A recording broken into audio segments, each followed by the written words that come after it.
ప్రార్థన. కృపగలిగిన తండ్రి, ఘనమైన దేవ, స్తోత్రాలు. మరొక నూతన దినము మా జీవితంలో ప్రసాదించినందుకు స్తోత్రాలు. నాయనా, నిన్ను స్మరించుకుంటూ ఈ దిన వాక్యమును ధ్యానించి ఉన్నాం ప్రభువా. నీ చిత్తానికి మేము లోబడి ఉన్నాం.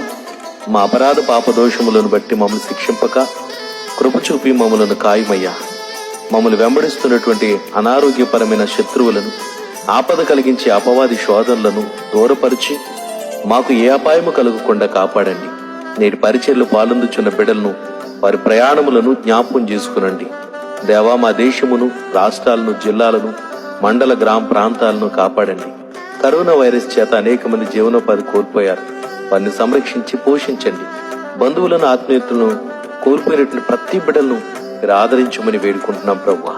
నాయన, నాతోటి సేవకులు, సువార్థికులు, ఉపదేశకులు, సంఘ కాపరులు, మిషనరీలను మీరు దీవించండి. మరొక దినము కొరకు మమ్మల్ని అగాధ సముద్రాలకు నీవే ఎల్లలు వేసితివి. అగాధ సముద్రాలకు